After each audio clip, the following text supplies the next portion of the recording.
Hello, beautiful Light Path family, and welcome back to the Light Path podcast.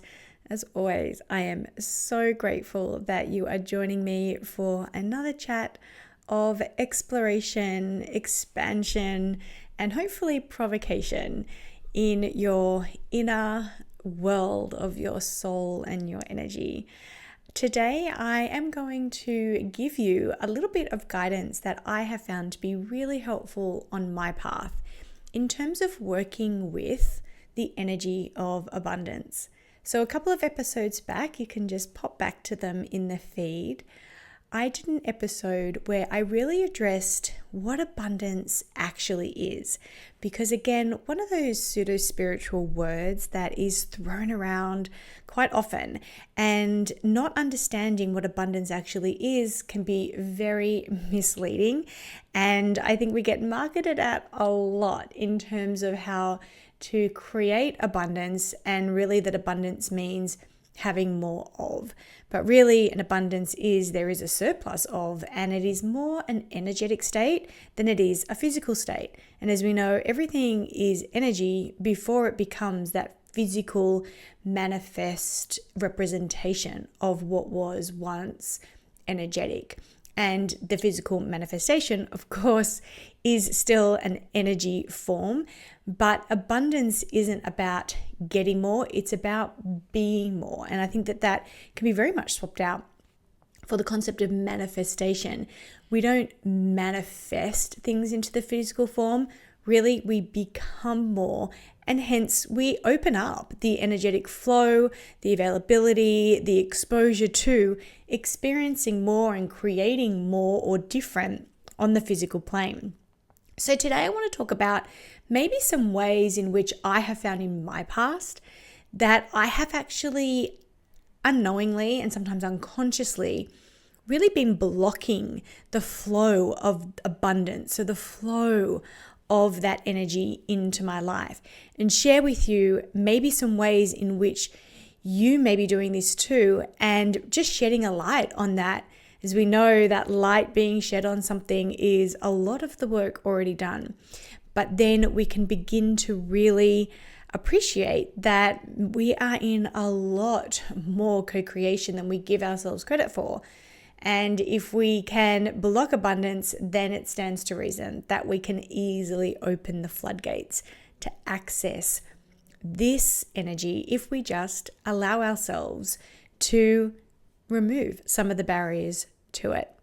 So let's dive in. The first barrier or block to the experience of that flow of abundance in life can be our way in which we allow our beliefs to limit us. So limiting beliefs are the stories, really, that we tell ourselves that really keep us stuck in scarcity mentality.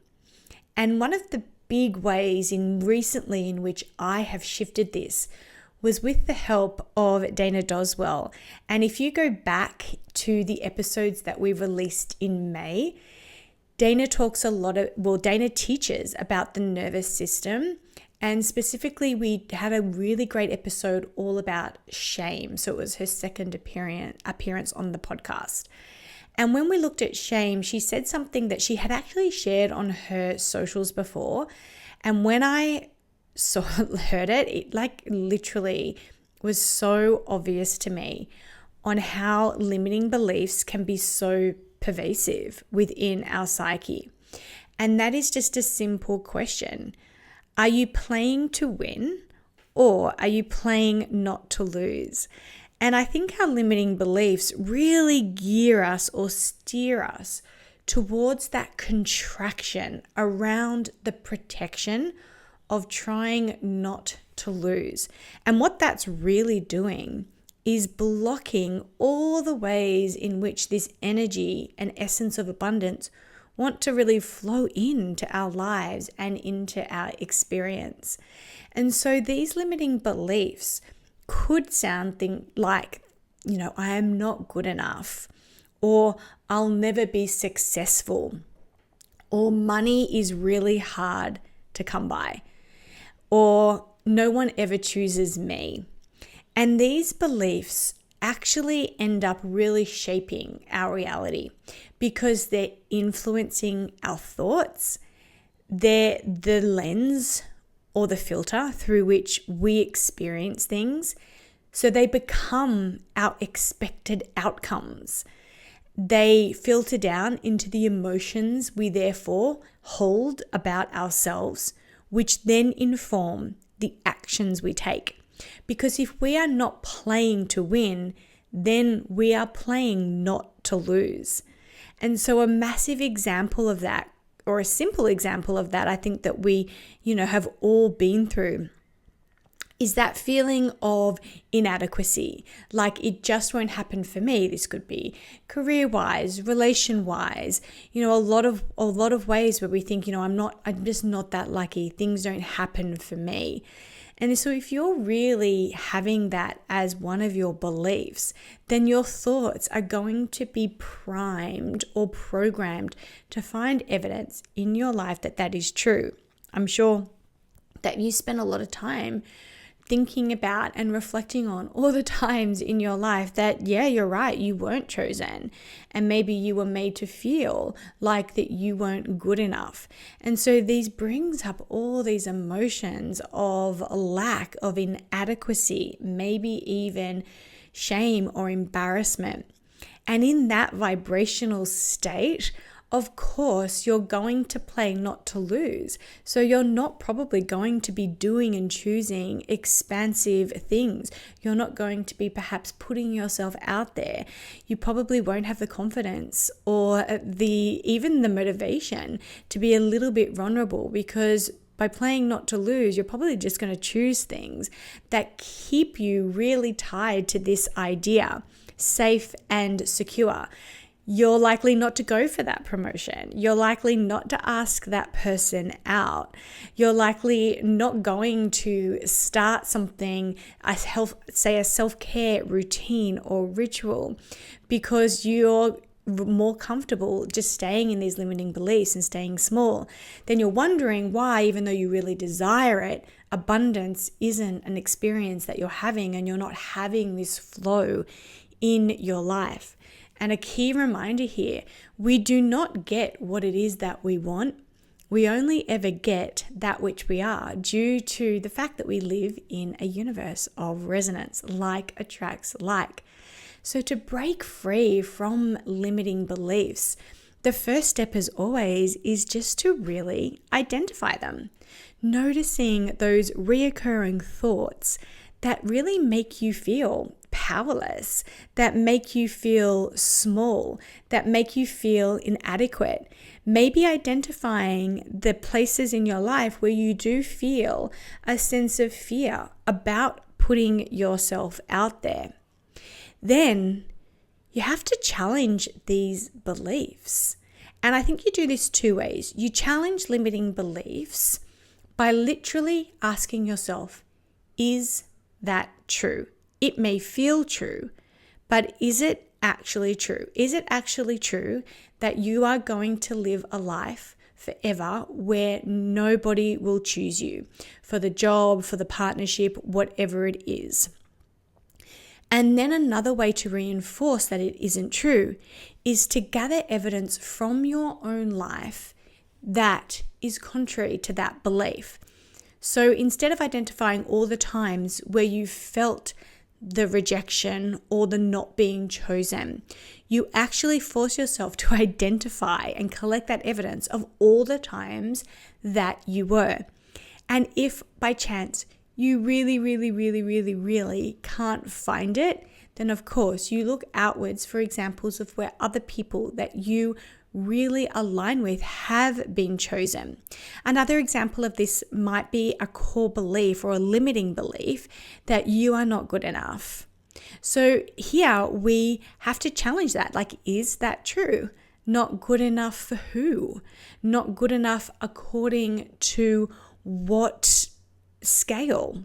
What is the scale that you're judging yourself on? Where did you learn that? Was it actually true when you learned it? And then begin to recall moments that you did achieve something, or you received praise from others. I think as humans, because we're so primed to protect ourselves and our sense of safety, and we're so alert in our nervous system to anything that makes us feel otherwise, the emotional charge that maybe the more limiting beliefs have on us is always going to feel a lot stronger than when the limiting beliefs are not there or evidence to the contrary. So just remember that. And it's our job, like we owe it to ourselves really, to be able to challenge that and to train ourselves. And it takes discipline and practice and repetition and all the things, but to train ourselves to see, actually, no, I can choose to see this differently. As Marianne Williamson says, a shift in perception is the miracle that I allow myself, train myself, practice with myself to see things differently. And then as we lift out these limiting beliefs, of course, that energy of abundance has a lot more space to flow in because you get more curious about how you can receive it and even brave enough to create it in your life. Barrier number 2 to the flow of abundance that we may be blocking is a fear of failure. I don't think there's anyone on this planet, no matter how successful you are, that doesn't fear failure at some point or other, or at many points along the way. And I actually think the fear of failure is really, really healthy. I mean, if we didn't fear failure, obviously we would be doing outrageous things like throwing ourselves off cliffs or speaking when it really isn't appropriate to, or starting things that really just aren't for us to start and execute. But the fear of failure can also really hold us back from taking risks that are aligned with our authenticity by opening ourselves up to vulnerability, by pursuing dreams that really are ours to create. We worry about what could go wrong. We worry about how others are going to perceive us, or whether we'll be able to handle it when we have setbacks or experience aspects of failure. But here's a truth that I think is really helpful to remember when it comes to fearing failure. That failure is not actually the opposite to success. Failure is just one step closer toward it. Because every time something doesn't quite go our way, every time we try something new and it doesn't play off or it doesn't work out, is just one more bit of information and one step closer to us doing it in a way that it will work out. I can't remember, I think it was Michael Jordan, his famous quote of, "You will always miss 100% of the shots that you don't take." And I think that's the crippling reality of this fear of failure, that I'm not even going to try because of how much I fear it not happening for me. And the truth is, it's very rare in our existence or in our experience that we do something, especially for the first time, and it works out perfectly. We are always the beginner, and the master within us is the part of us that allows us to take the stumbles of the beginner, or even the stumbles of the expert, and turns them into lessons. So to overcome the fear of failure, it's a matter again of asking for that miracle, of working for that miracle, of shifting the perception and reframing it as a learning opportunity. You ask any entrepreneur, none of their ideas, like they didn't have a million ideas and they all worked out. And even in my own entrepreneurial journey, even though the stumbles or the mistakes or the hard times are really difficult to sit in, I think that they're actually, I know that they're actually what makes me successful in my own mind, because it gives me an opportunity to build resilience. It gives me an opportunity to be more creative, to build strength in finding solutions to problems. It also allows me to really appreciate the moments where things work out. And because I am so primed of viewing every step as a learning opportunity, that the successes don't just become flukes, they also are naturally learning opportunities that I can apply to the next step along the way. And like I said, I think failure isn't something that we ever necessarily stop fearing, but it's that whole, approach of that what if I fail or what if I fall? And the match to that is, well, what if you don't? What if you fly? What if you learn? And I think this is also tied to regret. How much of us spend a lot of energy and a lot of time focusing on the things that we regret, rather than looking at things that we have done that, of course, we may not choose today, but the reason why we wouldn't choose it today is because we chose it then and we learned. We chose it then and we learned something about ourselves or our preferences or the person that we do truly want to be.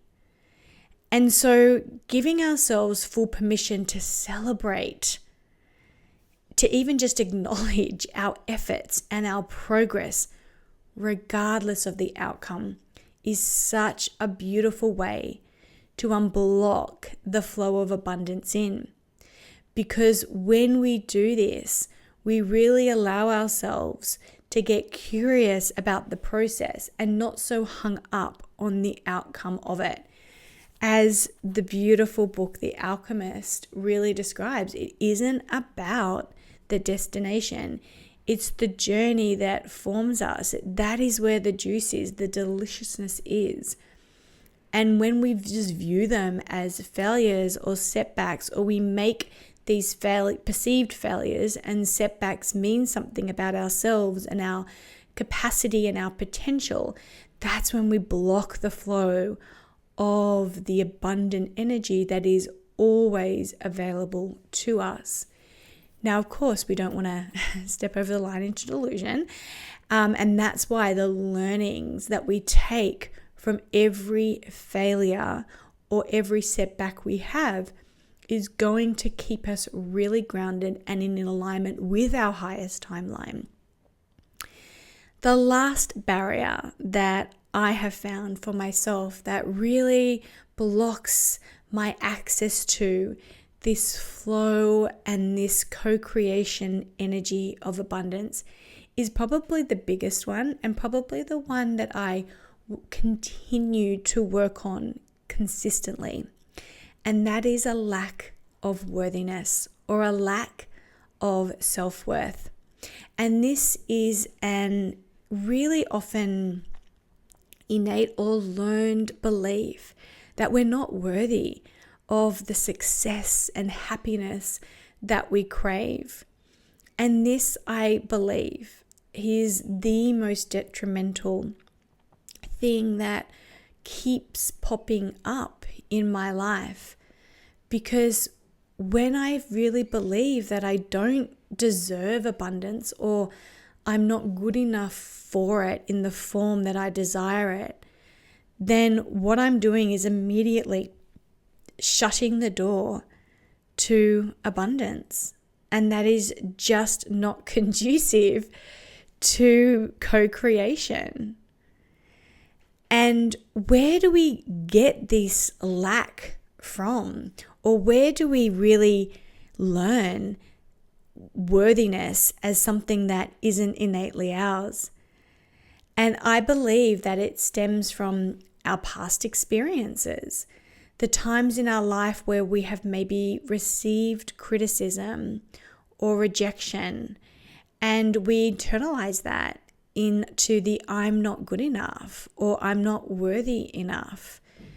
And I think the biggest scourge on our society right now, as a direct result on how much we're all on social media, which when used expansively is such a wonderful tool for our society and is truly shaping our society to work in such a different way and cultivating connections that would have otherwise been not possible. But maybe the darker side of that is comparison, where we're constantly bombarded with images of other people and how they're showing us how they're living their lives, not necessarily an accurate portrayal all the time, but we can very much slip into the traps of comparison. I mean, whole marketing campaigns are based on pointing out your lacks and having you compare yourself to maybe a completely unachievable and unrealistic version of yourself, whether that be mentally, physically, aesthetically, whatever it is. And so for us to be able to really notice this is going to be such a powerful tool. Where are you comparing yourself to others and hence fueling this fire of unworthiness for the success, for the happiness, and for the abundance that you do want? And I think that one of the things I always hear people talk about is that you are inherently worthy. And in fact, if you read a lot of the writing I do on about the Light Path Collective or about me, I actually state it as one of my beliefs. I believe that every single one of us are inherently worthy, just as we are. But I didn't just come up with that belief. I worked on that belief. And part of the way I cultivated that belief was, ironically, first of all, looking at others. And the way in which I judged myself, I really challenged myself to ask, would I judge another that way? And if the answer was no, I knew that I was really accepting a lack of worth and not giving myself permission to claim my inherent worthiness. So to cultivate self-worth, we have to be able to practice self-compassion and deep acceptance. Again, going back to Dana Doswell's episodes about the nervous system and how powerful it is in terms of directing our flow of energy, and how sitting in acceptance of self is one of the most loving things that we can do.